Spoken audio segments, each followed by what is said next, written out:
avatar, comes from the word avataran, descends, comes down. God comes down to this earthly plane to fulfill his mission. That is called avatar. Let me start with the scriptures about the concept of avatar. During the Vedic period, 3,000-4,000 BC, we find some words had been expressed in connection with the illumined soul. The first word is called Rishi. Rishi means the seers of truth. That is called Rishi. Next word is Apta. Apta means Prapta, who has attained illumination.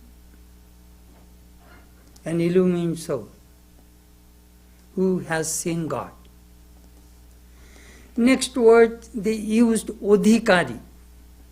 Odhikari means the person who is illumined and teaches with authority. When Jesus was teaching, people are telling he is a man of authority. He speaks with authority.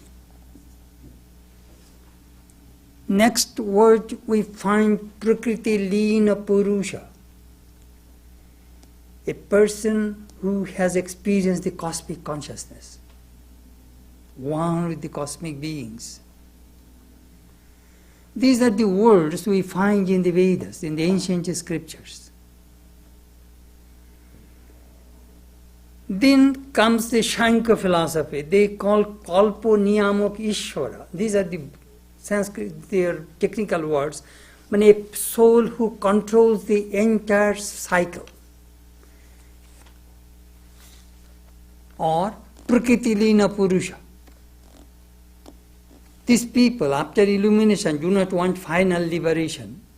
They keep a little desire so that they can do good to humanity, so that they will come back again and again. They always keep some desire. I want to do good to people.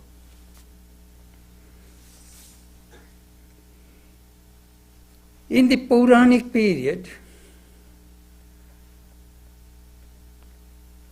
came the concept of personal God.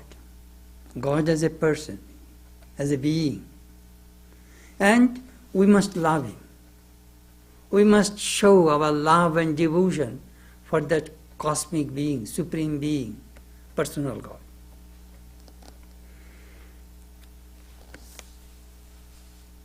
Worship of the Guru is another cause of the people's faith in avatar. In Vedic period, we see love and adoration, devotion to the Guru is very important. By the grace of the Guru, you can attain illumination.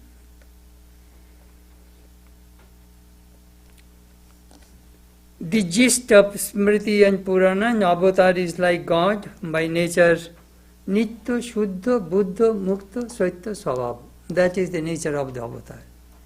Nitya, eternally pure, awakened,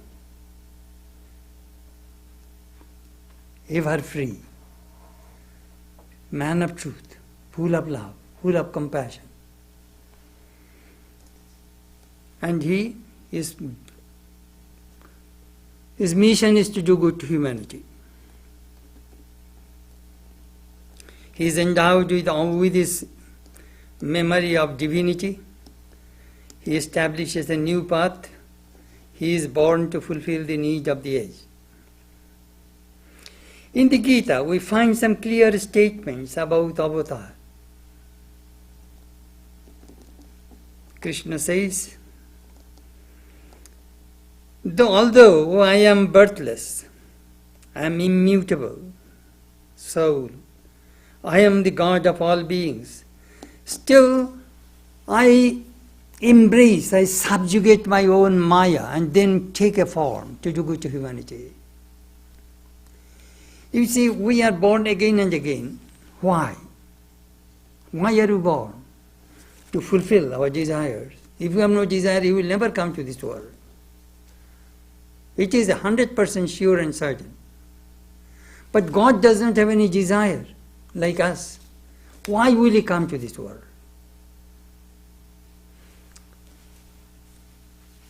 Out of compassion, He comes for the good of, because these all human beings are His children.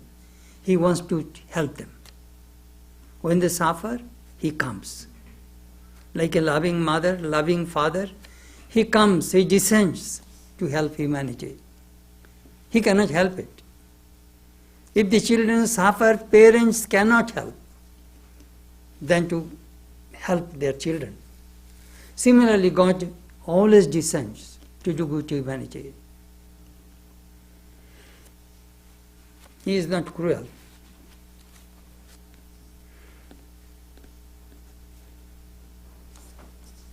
And if you want to be born, do you know what you need? You need a little maya, ignorance, otherwise you cannot be born. So He embraces His own yogamaya. You see, according to Vedantic conception, God is formless. But for the sake of the devotees, He takes a form. Sri Ramakrishna gave an example, water and ice. Water is liquid, has no form. The moment the water becomes ice, it takes a form. So God takes form for the good of devotees. Sri Ramakrishna's father said, this same moon rises again and again. So same God descends again and again to this earth. In one place, He raised His head and said, I am Krishna. Another place, He raised His head and said, I am Jesus. And if you see avatar, you have seen God. Look what Jesus said. He who has seen me has seen the Father. I and my Father are one. If you see avatar, that means you have seen God. Sri Ramakrishna gave a beautiful example. When you go and touch the Mississippi River, and if someone asks you that, have you touched the Mississippi River? Yes, I did. But you have not touched 4,200 miles from Minnesota to New Orleans. The entire Mississippi River you did not touch. You have only touched one place. That's it. So avatar is just like that. That infinite God takes a finite form and you have touched Him. That means you have touched God. Very beautiful way Sri Ramakrishna explained. He said, if you really want to search God, search through the avatars, divine incarnations. It is difficult to recognize avatar. We see a tiny banyan seed created a huge banyan tree. How is it possible? It is intellectual, it is very difficult to comprehend.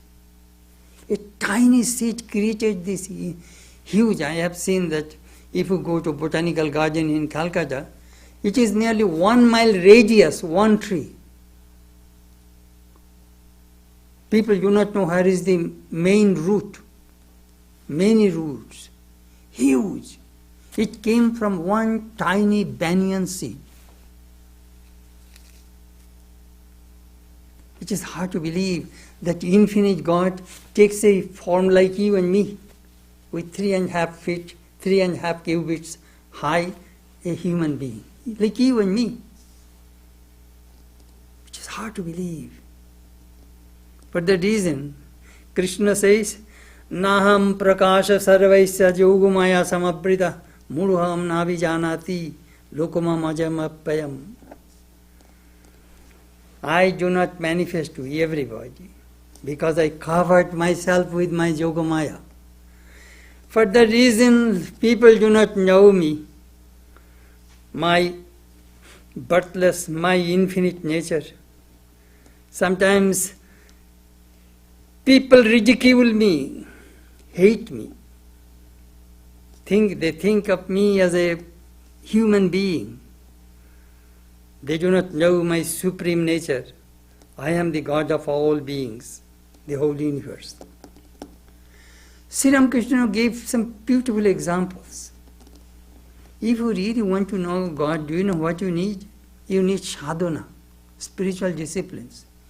You know there is butter in the milk, but you will have to churn the milk. You know there is oil in the sesame seed, you will have to crush it. You know there is fish in the pond, you will have to drop your bait, then you will catch the fish. You will have to do sadhana, there is no other way.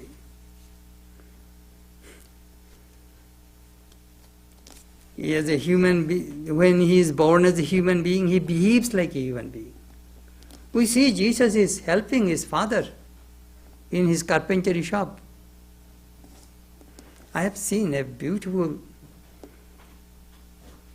painting in Louvre Museum in France.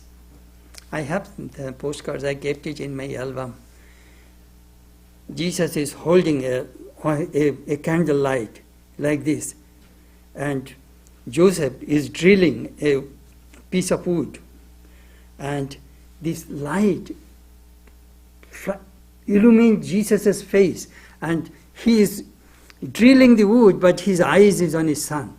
I have never seen such beautiful. I have in my album. So beautiful.